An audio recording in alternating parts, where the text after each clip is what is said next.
Halo coy, jumpa lagi. Semoga kalian selalu sehat dan dimudahkan rezekinya. Kali ini saya akan membawakan alur drama bukan film ya, berjudul I Love to Kill, dibintangi oleh aktor favorit saya yaitu Rain, bertema tentang balas dendam dan bergenre melodrama. So, tanpa berlama-lama kita mulai saja alur ceritanya.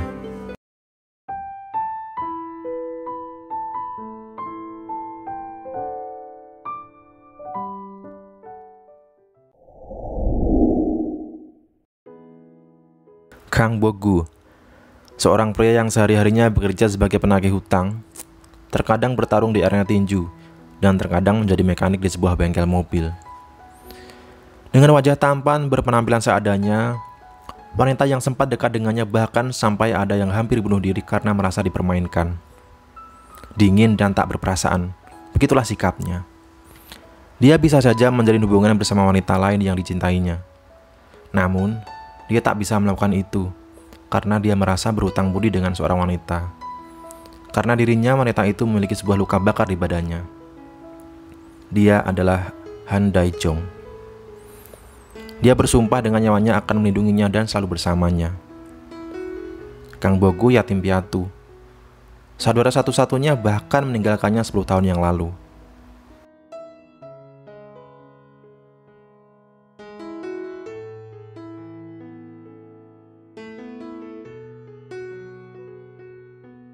Cha Eun-suk, seorang artis ternama yang berlatar belakang dari keluarga sederhana.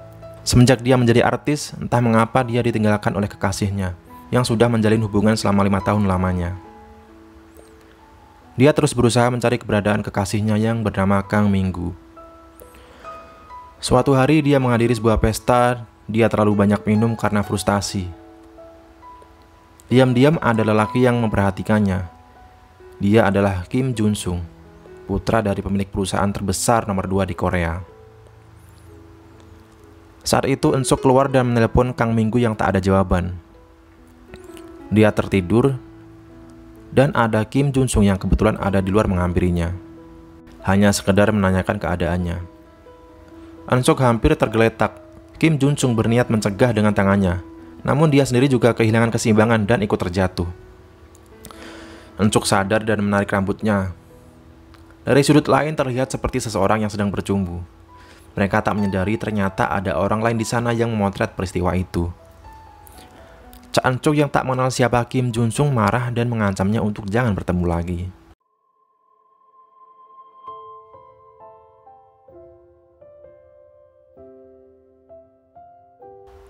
Sementara itu, Kang Bo-gu setelah 10 tahun lamanya akhirnya dia bertemu dengan kakaknya.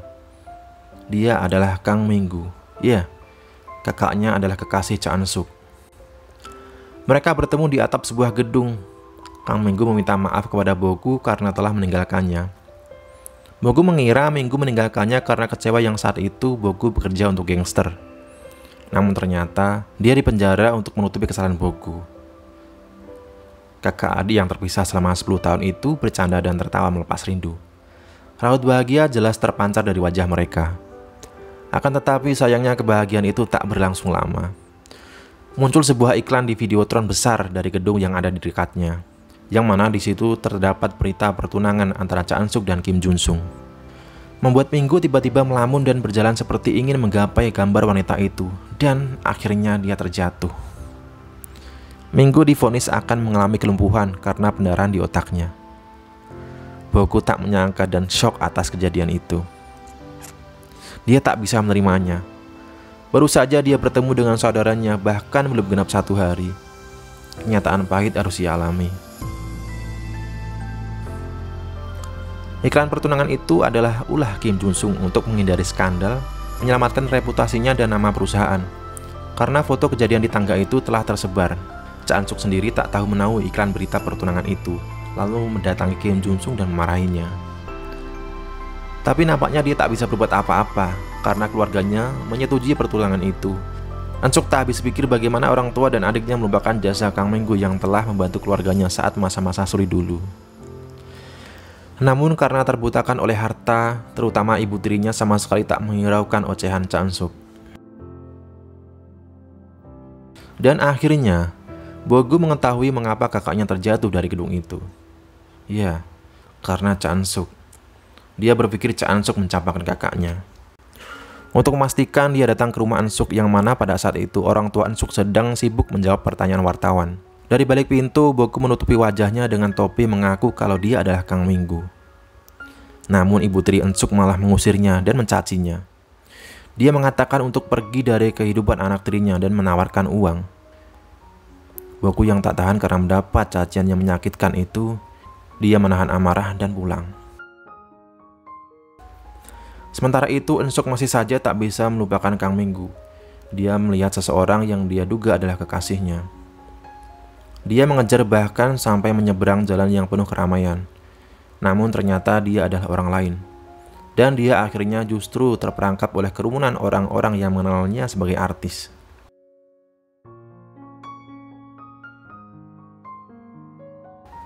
Boku mendapat informasi bahwa ada lowongan pekerjaan sebagai pengawal pribadi untuk Cha An-suk. Boku lalu mengikuti pelatihan dan seleksi hingga akhirnya dia terpilih menjadi yang terbaik yang layak untuk bekerja sebagai pengawal pribadi Cha An-suk. Penampilannya seketika berubah menjadi lebih tampan dan rapi. Di pelukan kakaknya dia bersumpah akan membuat Cha An-suk lebih hancur dan menderita. Ternyata Kim Jung-soo lah yang mencari pengawal pribadi setelah Cha An-suk terperangkap oleh paparazzi. Tugas pertama Boku dapatkan yaitu untuk mencari dan menjemput Cha An-suk di sebuah bioskop. Boku yang saat itu terlihat keren tak kesulitan untuk menemukan dan mencari keberadaan Cha An-suk. Walaupun An-suk sendiri berkali-kali ingin kabur.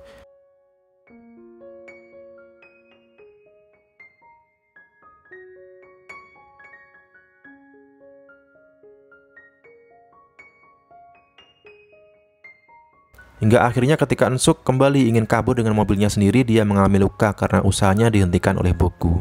Boku mengira dia dipecat karena menyebabkan An-suk pingsan. Namun Kim Jung-sung justru terkesan dengan aksinya. Dia mengatakan agar lain kali dia menggunakan cara yang lebih halus. Sementara itu, keluarga An-suk mendapat surat ancaman yang mana berupa ancaman atas nama Kang Minggu, meminta tebusan sejumlah uang. Jika permintaan itu tak dituruti, maka foto-foto kebersamaan An-suk dan Kang Minggu akan tersebar, sehingga bisa menimbulkan masalah yang lebih rumit. An-suk sendiri tak percaya jika surat itu adalah dari Kang Minggu. Namun ibu tirinya mengkompori bahwa sudah menduga dari awal jika Minggu adalah orang yang seperti itu. An-suk keluar pada malam hari entah menuju kemana dengan berjalan lesu. Boku pun mengikutinya. Ternyata dia bertemu dengan Han Dae-jong dan Mi-suk, teman Boku. Surat ancaman itu adalah ulah Dae-jong tanpa pengetahuan Boku. Uang itu nantinya akan dipergunakan untuk biaya pengobatan Kang Minggu.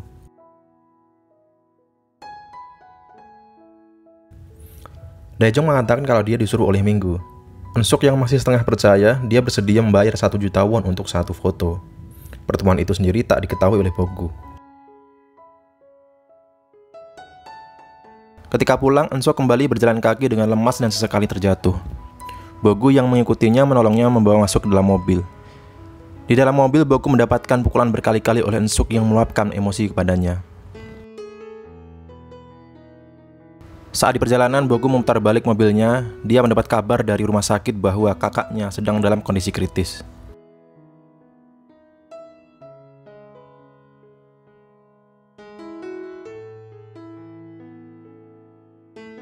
Boku tiba-tiba menyeret An-suk ke rumah sakit tak peduli apapun ceritanya. An-suk tak melihat Minggu yang terbaring di kamar yang ada di dekatnya. Dia hanya terus menangis dan menangis dengan kencang. Ketika kembali dia bertanya-tanya, salah apa dia kepada Boku sehingga memperlakukannya seperti itu. Boku sendiri diam tanpa sepatah kata.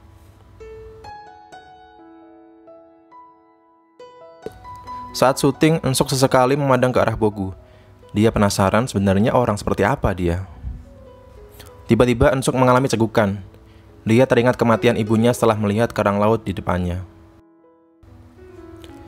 An-suk tak henti-hentinya cegukan, dia keluar entah menuju kemana. Boku yang melihatnya diam-diam mengikutinya. An-suk menuju ke sebuah pantai di mana di situ adalah tempat kematian ibunya. Dia terus mengingat mendiang ibunya dengan cegukan yang tak henti dia derita. Entah apa yang dipikirkan Boku, dia tiba-tiba mencium An-suk.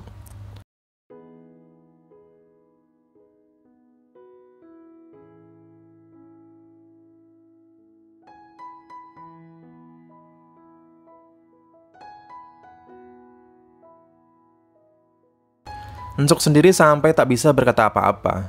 Anehnya, seketika itu jagukan Ensuk berhenti. Kim Jung Sung dan manajer Ensuk datang menjemputnya. Manajernya heran, jagukan Ensuk biasanya akan bertahan selama 3 hari. Namun kali ini dia bisa sembuh kurang dari 1 hari.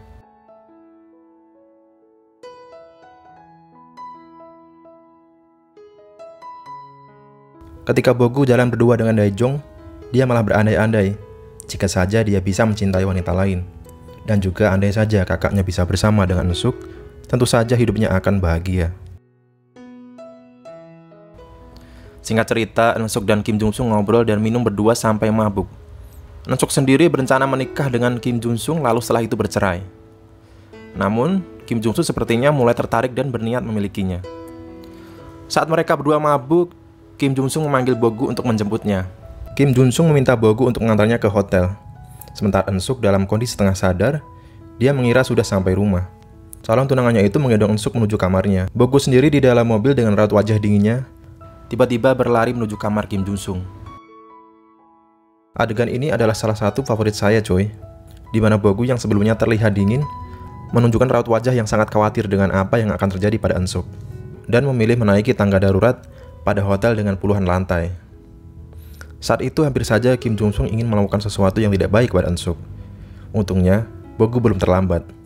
Dengan nafas ngos-ngosan, dia sampai menuju kamar bosnya. Bogu ingin membawa Ensuk. Tak tahu apa yang dipikirkan Bogu sehingga berani melawan bosnya sendiri, dan sempat bersih tegang, bahkan dipukuli.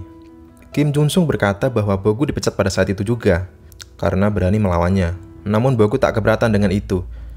Akan tetapi dia merasa harus menyelesaikan tugasnya di hari itu, yaitu membawa Ensuk dengan selamat ke rumahnya sendiri. Walaupun bosnya adalah calon tunangan Ensuk, Bogu beralasan karena Cha Eun-suk masuk ke kamar itu bukan dengan sadar atas kemauannya sendiri. Dia mengira kalau itu adalah rumahnya. Akhirnya Bogu berhasil membawanya pulang. Bogu yang tinggal bersebelahan dengan Ensuk menyendiri di balkon apartemen dan menyanyikan sebuah lagu yang mana lagu itu pada masa kecilnya terbiasa dinyanyikan oleh kakaknya. Ensuk yang masih setengah sadar samar-samar mendengar lagu itu. Ketika bangun, dia menanyakan kepada manajernya, apakah mendengar ada yang menyanyikan sebuah lagu dari luar. Namun yang dia tahu, malam itu pengawal pribadinya lah yang berada di sana. Ketika Ensuk menanyakan secara langsung perihal lagu itu kepada Bogu, Bogu mengatakan dia tak tahu apapun. Lalu Ensuk mengira itu adalah halusinasinya, atau mungkin dikala itu dia sedang bermimpi. Pagi hari di pinggir pantai setelah berolahraga, Kim Jung Sung meminta maaf kepada Bogu. Dia berterima kasih karena Bogu telah mencegahnya melakukan kesalahan dan akan bertanggung jawab atas luka yang Bogu terima karena pukulannya. Bogu pun masih bisa melanjutkan pekerjaannya. Sementara itu, Ensuk sadar dan mengetahui kalau Bogu menyelamatkannya dari tindakan kurang ajar Kim Jung Sung. Dia lalu mencari Bogu sampai ke sasana. Namun Bogu sendiri terus menghindarinya. Ensuk penasaran dan perlu mendapat penjelasan. Dimulai dari saat dia menyeretnya ke rumah sakit, menciumnya saat di pantai, dan menyelamatkannya dari ulah Kim Jung Sung. Ensuk bertanya-tanya, sebenarnya apa maksud dari tindakan pengawal pribadinya itu? Namun Ensuk tak mendapat jawaban apapun. Jika masalah ciuman, Bogu mengatakan itu dia lakukan karena saat itu dia merasa bosan. Jawaban yang semakin membuatnya penasaran dan tak henti melupakannya.